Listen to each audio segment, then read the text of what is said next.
SN2 reaction आपकी, जैसे suppose कीजिए आपकी एल्काइल हैलाइड है और ये आपका न्यूक्लियोफाइल है, ठीक है।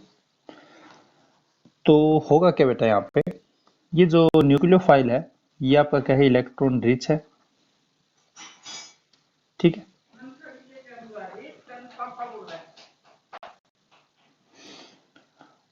तो ये जो न्यूक्लियोफाइल है वो दोनों पॉसिबल अटैक करेगा। एक तो ये हो सकता है आगे से अटैक करे, और ये एक पॉसिबिलिटी हो सकती है आपकी बैक साइड से अटैक करे। ये आपका केस फर्स्ट मान लेते हैं इसको, और ये आपका केस सेकंड है बेटा,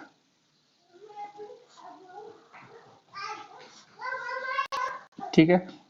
तो केस फर्स्ट जो है, केस फर्स्ट में क्या होगा, जो न्यूक्लियोफाइल है, ये जो आपका न्यूक्लियोफाइल जा रहा है आगे की साइड से, तो यहाँ पे जो लिविंग ग्रुप आपका एक्स, वो भी कैसा न्यूक्लियोफाइल है, ये भी आपका क्या इलेक्ट्रॉन रिच है। तो केस फर्स्ट में क्या होगा, इफेक्टिवली क्या होगा, रिपल्सन होगा।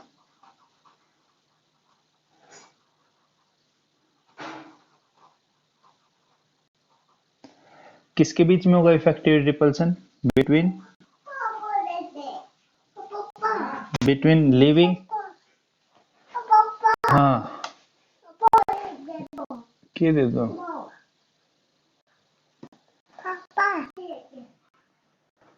तो यहाँ पे क्या होगा बेटा कि इफेक्टिवली रिपल्सन होगा बिटवीन लिविंग ग्रुप और जो आपका आने वाला ग्रुप है, यहाँ पे इनकमिंग ग्रुप मतलब यहाँ पे न्यूक्लियोफाइल की बात हो रही है, ठीक है। तो आने वाला और जाने वाला जो है वो कैसा है, इलेक्ट्रॉन रिच है आपका। तो न्यूक्लियोफाइल जो है यहाँ पे, ये क्या है, आने वाला है, तो इसको बोलते हैं इनकमिंग न्यूक्लियोफाइल। और जो एक्स है वो आपका क्या है, जाएगा, तो इसको क्या बोलेंगे बेटा, लिविंग न्यूक्लियोफाइल। जा रहा है आपका यहाँ पे, दोनों की जो नेचर है वो आपकी कैसी है, इलेक्ट्रॉन रिच है। दोनों इलेक्ट्रॉन रिच होने के कारण यहाँ पे क्या होंगे, रिपल्सन क्रिएट करेंगे। तो जो केस फर्स्ट है आपका वो पॉसिबल नहीं है, यहाँ पे ये जो अटैक है वो पॉसिबल नहीं है, not possible.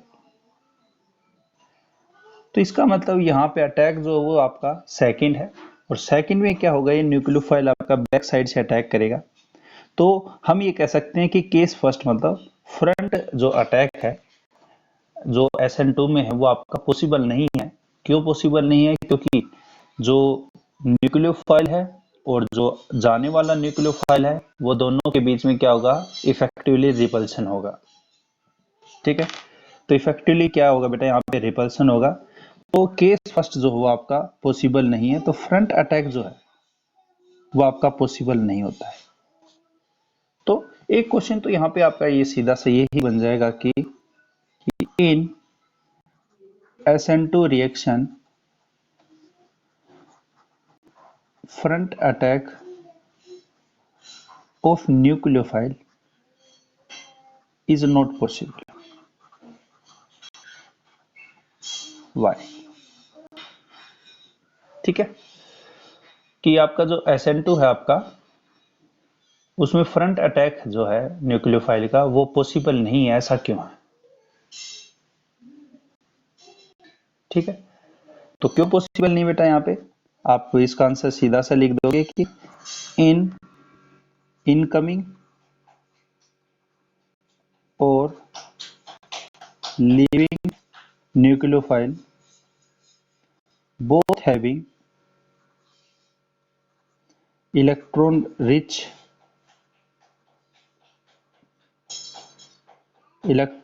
species due to which they repel each other, so this attack is not possible. This attack is not possible. ठीक है, ये बात समझ में आ गई। तो मैं केस सेकंड की बात करता हूं। मतलब बैक अटैक जो होगा वो कैसे होगा। तो केस फर्स्ट में जो आपका है फ्रंट अटैक जो है वो आपका पॉसिबल नहीं है। केस सेकंड यहाँ पे पीछे से अटैक करेगा तो इसको हम क्या बोल देंगे, बैक अटैक। अगर फ्रंट अटैक की बात समझ में आ गई कि SN2 में फ्रंट अटैक क्यों नहीं होता, तो मैं आपको बैक अटैक की बात बताता हूँ बेटा। बताओ फटाफट एक बार।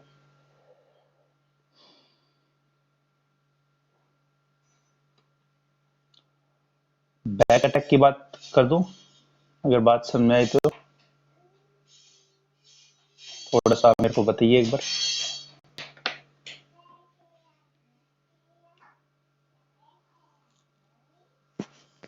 बोलो बेटा।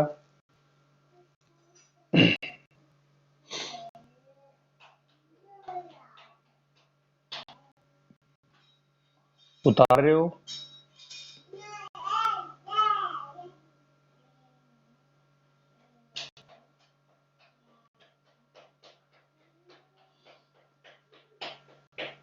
आवाज नहीं आ रही, क्या बात होगी बेटा? थोड़ा सा कुछ बताओ, हाँ या ना। ठीक है चलो।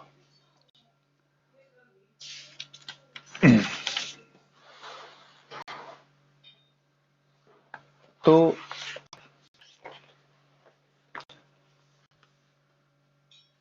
अब ये जो आपका बैक अटैक है,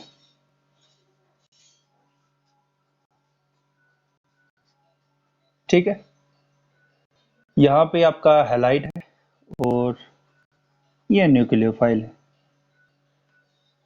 ठीक है। तो यहाँ पे फ्रंट अटैक तो नहीं होगा, फ्रंट अटैक नॉट पॉसिबल। अब अटैक कौन सा होगा आपका, बैक।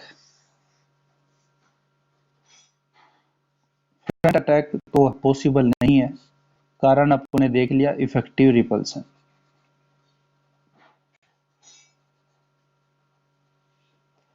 अब बात करते हैं बैक अटैक की बेटा। देखिए बैक अटैक जो होगा उसमें जो न्यूक्लियोफाइल है वो क्या करेगा, पीछे से अटैक करेगा, और पीछे से अटैक करने के बाद यहाँ पे होगा क्या, ये आपका जो एक्स है, एक्स है और ये है, ठीक है।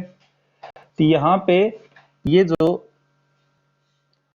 तीनों हाइड्रोजन जो हैं आपके इस साइड लेफ्ट हैंड साइड में है, तो ये आपके क्या हो जाएंगे, राइट हैंड साइड में हो जाएंगे बेटा।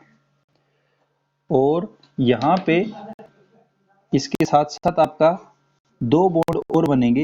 एक तो बॉन्ड किसका बनेगा, यहाँ पे एक्स का है, और एक जो बॉन्ड है वो आपका कौन सा, यहाँ पे न्यूक्लियोफाइल का है, ठीक है। तो यहाँ पे जो कार्बन जो है वो आपका कितने बॉन्ड बना रहा है, एक दो तीन और दो पांच, पांच बॉन्ड बना रहा है। ऑब्वियसली यहाँ पे ये आपका क्या है, अनस्टेबल है।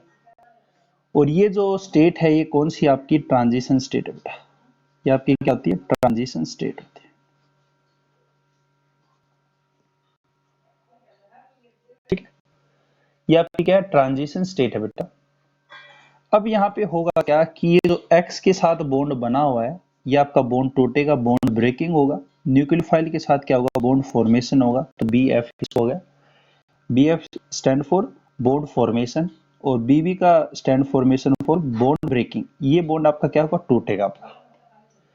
तो यहाँ पे ये क्या बनेगा बेटा, सी एच एच और एच, और यहाँ पे आपका क्या होगा, न्यूक्लियोफाइल जोड़ेगा बेटा, ठीक है। तो यहाँ पे बेसिकली हुआ क्या है कि जैसे अगर ऑप्टिकल आइसोमेरिज्म की अगर बात करते हैं, तो ऑप्टिकल आइसोमेरिज्म में बेसिकली होता क्या है, आपके दो आइसोमेरिज्म है, ये एक तो डी होता है और एक आपका एल होता है। D stand for dextro, dextro rotatory, ठीक है, और L stand for levo rotatory, ठीक, लीवो रोटेटरी। आपका होता क्या है कि ये आपका कोई सॉल्यूशन है जो कि हमें देखना है कि ये ऑप्टिकली एक्टिव है या नहीं है। हम क्या करते हैं कि पीपीएल लाइट लेते हैं, ठीक, ये आपकी क्या है, पीपीएल कोई लाइट है, पीपीएल मतलब सारे के सारे जो आपकी लाइट है वो कैसी है, एक ही प्लेन में है, ठीक है। तो इसको बोलते हैं प्लेन पोलराइज्ड लाइट।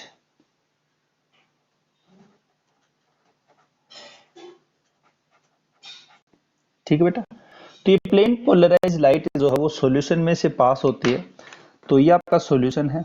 अगर ये आपके पास एज इट इज रहे, ठीक है, जैसे ये आपके पास पेन है, ये आपकी पीपीएल लाइट है बेटा, अगर ये सॉल्यूशन में से पास होती है और सॉल्यूशन में पास होके एज इट इज आपके ऐसे ही रहती है, तो यहाँ पे कोई चेंज नहीं हुआ। दूसरी पॉसिबिलिटी ये है कि ये जो प्लेन पोलराइज्ड लाइट है वो आपकी क्या हो, राइट हैंड साइड में क्या हो जाए, रोटेट हो जाए। तो दूसरी पॉसिबिलिटी आपकी ये होगी कि आपकी राइट हैंड साइड में रोटेट होगी। और तीसरी पॉसिबिलिटी ये है कि ये जो प्लेन पोलराइज्ड लाइट है वो आपकी क्या हो जाए, लेफ्ट हैंड साइड में रोटेट हो जाए। तो ये आपकी क्या है, लेफ्ट हैंड साइड में क्या होगी बेटा, रोटेट होगी। ठीक है।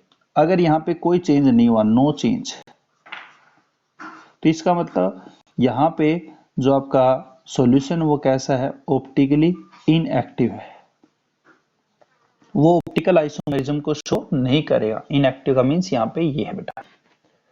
परंतु अगर बात करें यहाँ पे, ये अगर राइट हैंड साइड में मूव करे या फिर आपका लेफ्ट हैंड साइड में क्या करे, मूव करे, यहाँ पे स्पेस नहीं, मैं इसको थोड़ा सा आगे दिखा रहा हूँ। तो यहाँ पे अगर ये प्लेन पोलराइज्ड लाइट जो है वो दो तरीके से आपकी मूव करे, एक तो लेफ्ट हैंड साइड में मूव करे या फिर आपकी राइट हैंड साइड में क्या करे बेटा, मूव करे। मूव करे तो यहाँ पे क्या होगा, देखिए आपका एल से लेफ्ट हो गया और एल से ही लिवो रोटेटरी, याद रखने का तरीका आपका लिवो रोटेटरी। और यहाँ पे बचा हुआ आपका कौन सा है, यहाँ पे राइट हैंड साइड में, तो इसका मतलब ये आपका क्या हो जाएगा, डेक्स्ट्रो रोटेटरी। तो ये आपका क्या हो जाएगा, एल से लिवो, तो ये एल हो गया, डी से आपका ये हो जाएगा डी। तो डी और एल जो है वो आपके ऑप्टिकल आइसोमेरिज्म को शो करते हैं। तो इसका मतलब अगर मॉलिक्यूल आपका कोई भी, यहाँ पे कोई सब्सटेंस आपका, जैसे मैं एग्जांपल अब लेता हूं, यहाँ पे मैंने सॉल्यूशन लिया एक कोई, जैसे सपोज कीजिए ग्लूकोज का सॉल्यूशन ले लिया, ठीक है। तो ग्लूकोज क्या करता है, इस पीपीआर को, प्लेन पोलराइज्ड लाइट को जैसे इसमें से पास करते हैं, तो ये क्या करता है, प्लेन पोलराइज्ड जो लाइट है उसको किस साइड मूव कर देता है, राइट हैंड साइड में मूव कराता है।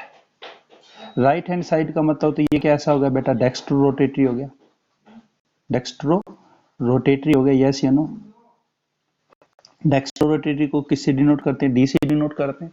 इसलिए आप देखते हो कि उसकी जो ब्रांडिंग होती है उसके पीछे क्या लिखा होता है, ग्लूकोन डी होता है, ग्लूकोन डी या ग्लूकोज डी, जो भी आपका डी स्टैंड फॉर क्या हुआ आपका, डेक्स्ट्रो रोटेटरी।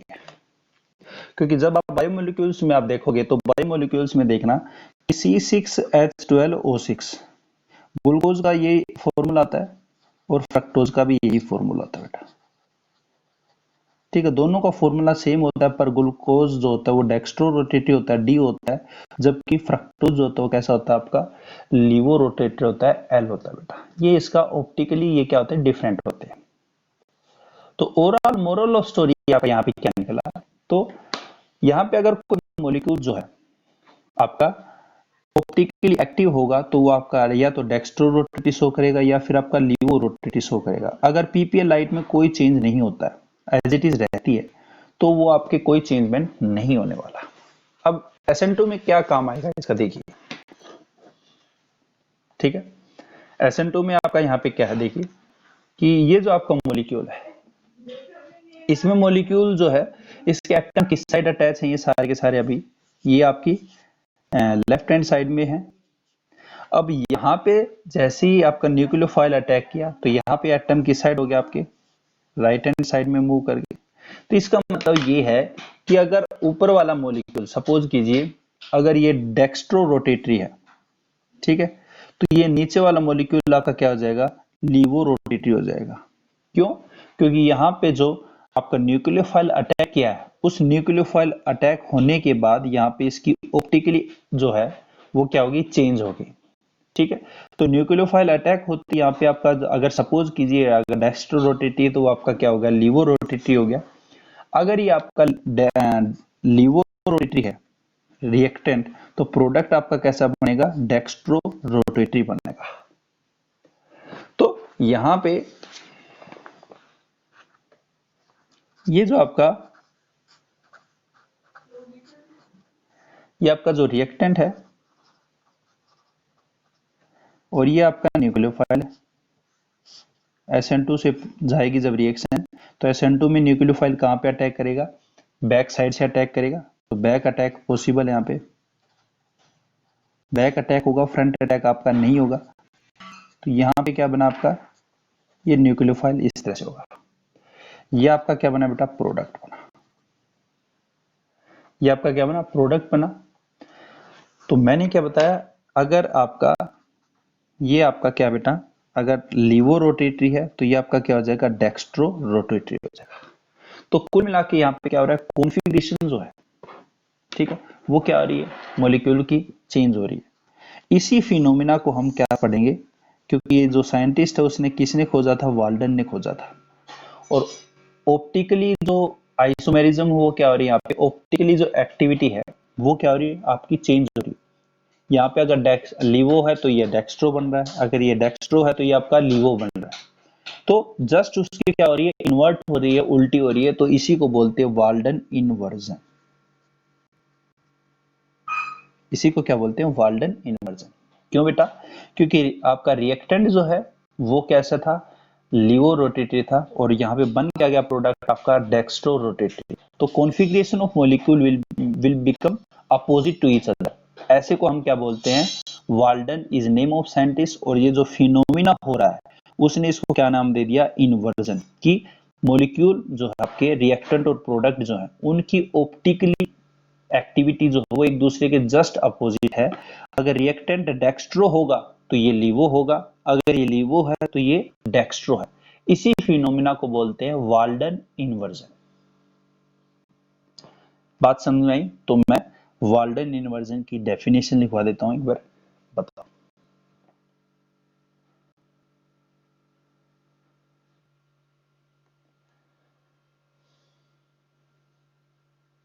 चलो तो देखिए, अब Walden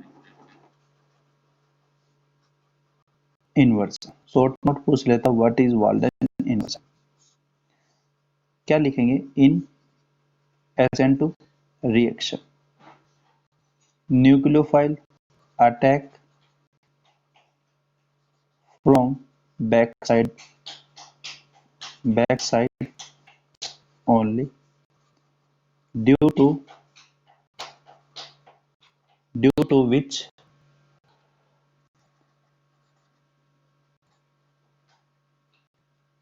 configuration of molecule become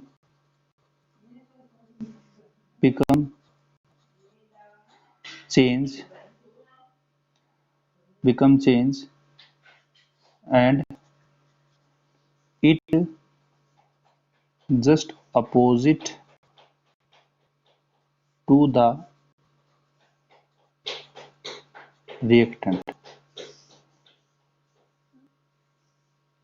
and this phenomena is known as Walden inversion। यही बात मैंने आपको लिखवाई बेटा, कि आपके पास मॉलिक्यूल है, कोई रिएक्टेंट है बेटा,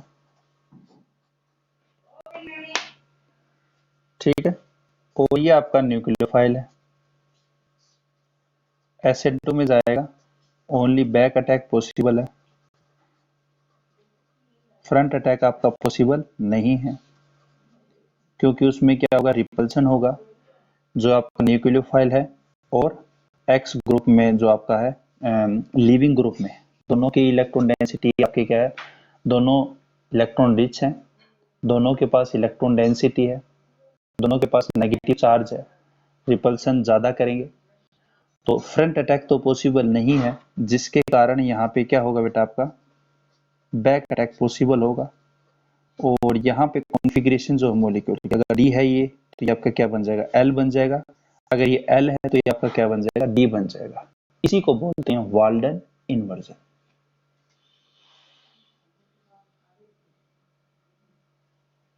ठीक है,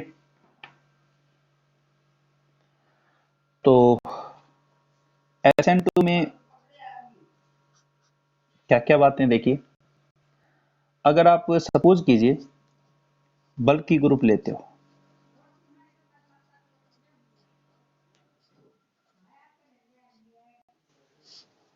तो न्यूक्लियोफाइल अगर यहाँ पे अटैक करेगा तो यहाँ पे बैक अटैक इसमें पॉसिबल नहीं, फ्रंट तो है ही नहीं था, बैक अटैक भी पॉसिबल नहीं है। क्यों नहीं है बेटा, क्योंकि यहाँ पे ग्रुप कैसे होगी, बल्कि होगी।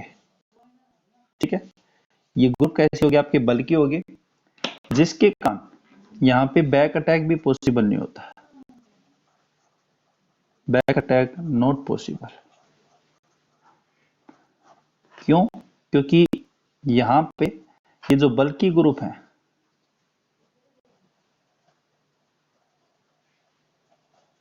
ये जो बल्कि ग्रुप हैं वो क्या करते हैं, एक दूसरे के साथ रिपल्सन करते हैं। क्योंकि CH3 के पास भी इलेक्ट्रॉन डेंसिटी है, ये भी इलेक्ट्रॉन डेंसिटी है, तो दोनों इलेक्ट्रॉन डेंसिटी एक दूसरे को क्या कर रही है, रिपेल कर रही है। और रिपेल कर रही है तो आने वाला भी अगर न्यूक्लियोफाइल होगा तो ये तीनों इलेक्ट्रॉन डेंसिटी उसको क्या करेंगे, रिपेल करेंगे। उस रिपल्सन को क्या बोलते हैं, स्टीरिक, स्टीरिक हिंड्रेंस। बस ये टर्म दे रखी है आपको कि ये आपकी क्या स्टीरिक हिंड्रेंस है। तो यहाँ पे बैक अटैक नॉट पॉसिबल, किसके कारण नहीं होगा, due to steric hindrance. Steric hindrance, ठीक, स्टीरिक हिंड्रेंस के कारण यहाँ पे आपका बैक अटैक भी पॉसिबल नहीं होगा। इसका मतलब 3 जो डिग्री एल्काइल हैलाइड है वो आपका SN2 जो है वो उसमें जाने में इतना रिएक्टिव नहीं है जितना आपका SN1 होगा। ठीक है, तो रिएक्टिविटी अगर ऑर्डर की बात करें, रिएक्टिविटी ऑर्डर की अगर बात करें विद रिस्पेक्ट टू आपका एल्काइल हैलाइड, तो आपका क्या होना चाहिए यहाँ पे कि अगर पहले सिंपली आपका मिथाइल हैलाइड है, देन फिर आपका 1 डिग्री, फिर आपका 2 डिग्री और फिर आपका 3 डिग्री, ये आपका क्या होगा, ऑर्डर होगा। क्यों, क्योंकि मिथाइल हैलाइड से 3 डिग्री की साइड जैसे ही मूव करोगे तो आपका स्टीरिक हिंड्रेंस जो है वो क्या हो जाएगा, बढ़ जाएगा।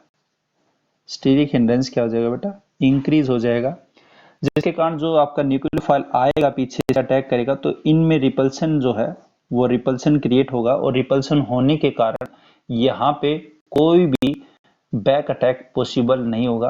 अगर बने भीगा तो प्रोडक्ट बहुत कम बनेगा, उसकी जो प्रोडक्टिविटी होगी बहुत कम होगी। तो न्यूक्लियोफाइल अगर लिया है तो वो SN2 की बजाय वो आपका SN1 की तरफ जाना शुरू करेगा। क्योंकि SN1 में हम बात करेंगे कि उसमें कार्बोकैटायन बनता है, और यहाँ पे कार्बोकैटायन अगर बनेगा तो 3 degree carbocation is more stable. ठीक है, तो 3 डिग्री कार्बोकैटायन आपका ज्यादा स्टेबल होगा, तो वो SN2 की बजाय वो SN1 की प्रोसीड करता है। ठीक है, अगर बात करें यहाँ पे बेटा कि न्यूक्लियोफाइल कैसा चाहिए आपको, क्योंकि न्यूक्लियोफाइल जो है वो आपका कैसा होना चाहिए, यहाँ पे स्ट्रोंगर होना चाहिए। ठीक है, न्यूक्लियो, आप खुद सोचिए कि ये आपके पास इलेक्ट्रॉन डेंसिटी है, न्यूक्लियोफाइल अगर पीछे से अटैक करेगा तो ही पॉसिबिलिटी बनेगी। अगर वीक न्यूक्लियोफाइल अगर आपने ले लिया तो प्रोडक्ट तो बनेगा नहीं। इसलिए ये जो आपका न्यूक्लियोफाइल वो स्ट्रोंगर होना चाहिए, तभी आपका क्या होगा बेटा, यहाँ पे प्रोडक्ट पॉसिबल है। ठीक है, बात करें अगर reactivity with respect to halide, कि हैलाइड आपका यहाँ पे कैसे रिएक्ट करेंगे, तो देखा जाए तो यहाँ पे कि जो हैलाइड है आपका वो आयोडाइड जो है वो मोर रिएक्टिव है, Br, फिर देन आपका Cl और फिर आपका F। ये हैलाइड कहाँ से निकला, ये आपका CH3X जो है, जब ये जाएगा तो आपका क्या देगा, CH3, और यहाँ पे आपका कोई भी न्यूक्लियोफाइल होगा जुड़ेगा तो यहाँ पे जो एक्स आपका वो किसकी फॉर्म में गया, नेगेटिव की फॉर्म में गया, तो इसको क्या बोल रहे हैं अपन, हैलाइड। ठीक है, तो ये आपका क्या है, हैलाइड है। तो हैलाइड की जो रिएक्टिविटी होती है वो आपकी क्या है, मतलब आयोडाइड की ज्यादा है, और फिर Br की, फिर Cl की, फिर फ्लोरीन की। ऐसा क्यों, क्योंकि फ्लोरीन टू आयोडीन आप जाते हैं तो एटॉमिक साइज क्या होता है आपका, बढ़ता है।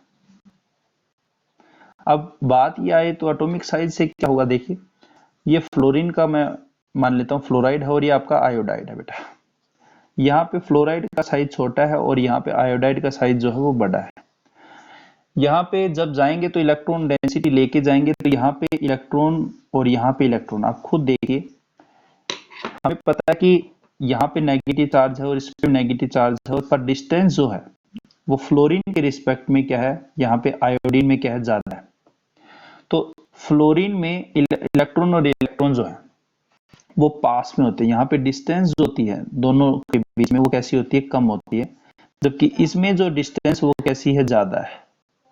अब हमें पता है कि अगर लाइक चार्ज होते हैं तो उनके बीच में अगर डिस्टेंस बढ़ा दोगे, ज्यादा डिस्टेंस कर दोगे, तो उससे आपका क्या होगा, रिपल्सन कम होगा। तो यहाँ पे जो इंटर इंटर मतलब दो इलेक्ट्रॉन के बीच में, तो इंटर इलेक्ट्रॉनिक रिपल्सन जो होगा वो कैसा होगा, कम होगा।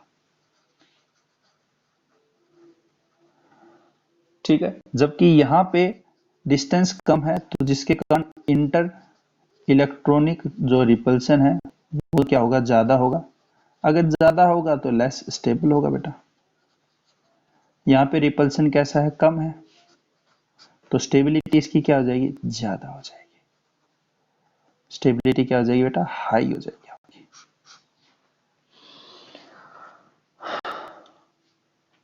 हाँ या ना। आगे अगर पॉइंट की बात करें तो यहाँ पे जो है ऑर्डर ऑफ रिएक्शन, मतलब रिएक्शन ऑफ ऑर्डर जो है वो कैसा है, ये जो है वो किसके ऊपर डिपेंड कर रहा है कि अल्काइल हैलाइड कैसा है आपका। दूसरा, यहाँ पे न्यूक्लियोफाइल आपका कैसा है, स्ट्रॉन्गर न्यूक्लियोफाइल उसके ऊपर डिपेंड कर रहा है। जैसे कि मैंने आपको बताया कि न्यूक्लियोफाइल कैसा चाहिए, इसमें स्ट्रॉन्गर चाहिए, इसका ऑर्डर भी 1 है और इसका भी ऑर्डर 1 है, तो ऑर्डर ऑफ रिएक्शन जो है यहाँ पे क्या है आपकी, 2 है, इसलिए यहाँ पे SN2 बताते हैं। ये जो 2 है वो बेसिकली 2 क्या बता रहा है, आपका ऑर्डर ऑफ रिएक्शन को बता रहा है, ऑर्डर ऑफ रिएक्शन को बता रहा है। अगर SN1 में बात करें तो ये 1 जो है SN1 में, ये आपका क्या है, ऑर्डर ऑफ रिएक्शन है। ठीक है, उसमें हम बात करेंगे, ये केवल और केवल किसके ऊपर डिपेंड करता है, एल्काइल हैलाइड के अमाउंट के ऊपर डिपेंड करता है। SN1 में ये न्यूक्लियोफाइल के ऊपर डिपेंड नहीं करता है। ऐसा क्यों, क्योंकि न्यूक्लियोफाइल अगर वीक भी ले लोगे तो भी काम चल जाएगा, क्योंकि SN1 में आपका क्या बनता है, कार्बोकैटायन बनता है। तो कार्बोकैटायन पहले से ही आपका क्या है, एक इंटरमीडिएट है बेटा, जो कि आपकी स्टेबिलिटी को डिसाइड करता है, और जितना ज्यादा आपका इंटरमीडिएट स्टेबल होगा उतना ही आपका प्रोडक्ट क्या होगा, ज्यादा स्टेबल बनेगा।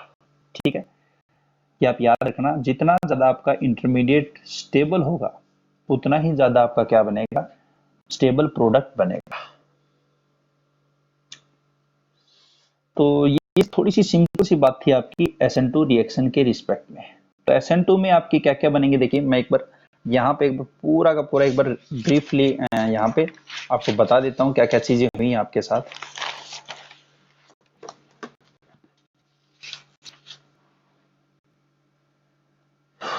देखिए, जैसे मैं एक यहाँ पे SN2 में आपके पास होता क्या है, पहला आपको याद रखना है, बैक अटैक पॉसिबल है। बैक अटैक क्या है आपकी, पॉसिबल होगी। बैक अटैक होते ही यहाँ पे आपका दूसरा क्या हो जाएगा, वाल्डन इन्वर्जन हो जाएगा। ठीक है, वाल्डन इन्वर्जन हो गया। अब यहाँ पे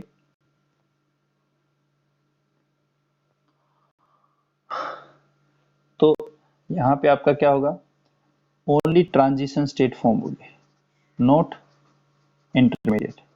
आपका इंटरमीडिएट जो है वो आपका नहीं बनेगा।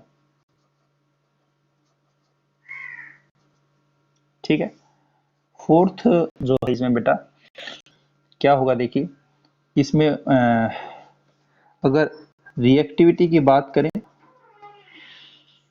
With respect to alkyl halide, तो 1 डिग्री 2 डिग्री और 3 डिग्री आपकी ये होगा ऑर्डर। अगर बात करें हैलाइड के रिस्पेक्ट में reactivity,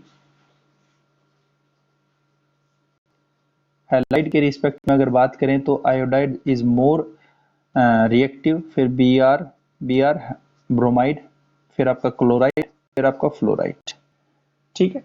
sixth, order of reaction, reaction का जो ऑर्डर है वो कैसा आपका यहाँ पे एल्काइल हैलाइड के ऊपर डिपेंड करेगा और न्यूक्लियोफाइल के ऊपर डिपेंड करेगा, और ये 1 1, तो ऑर्डर ऑफ रिएक्शन जो होगा आपकी कितनी होगी, 2। ये आपका SN2 रिएक्शन से रिलेटेड है। ठीक है। एक बात यहाँ पे और रखना कि जब हम बात करेंगे, क्योंकि यहाँ पे जो सोलवेंट अपन लेते हैं वो कैसा होता है, पोलर एप्रोटिक सोलवेंट होता है। ठीक है। ये क्या चीज होती है, पोलर तो है पर एप्रोटिक, मतलब जो आपका प्रोटॉन ना दे, जो आपका विच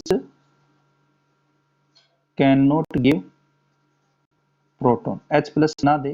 जैसे एग्जांपल मैं बता देता हूं, डाईमिथाइल फ्लोराइड, DAMF, एसीटोन है आपका। ठीक है। जो सोलवेंट होते हैं उसमें कौन सा यूज करते हैं, पोलर एप्रोटिक सोलवेंट, क्योंकि न्यूक्लियोफाइल इतना ज्यादा यहाँ पे स्ट्रोंगर है, वो अपना जो काम है वो खुद ही कर लेता है।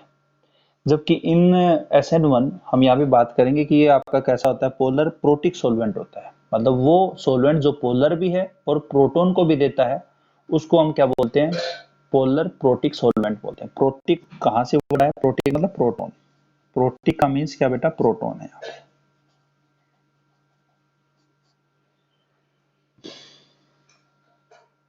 ठीक है। तो ये आपकी SN2 थी आज। तो नेक्स्ट क्लास में बात करेंगे अपन SN1 रिएक्शन के बारे में।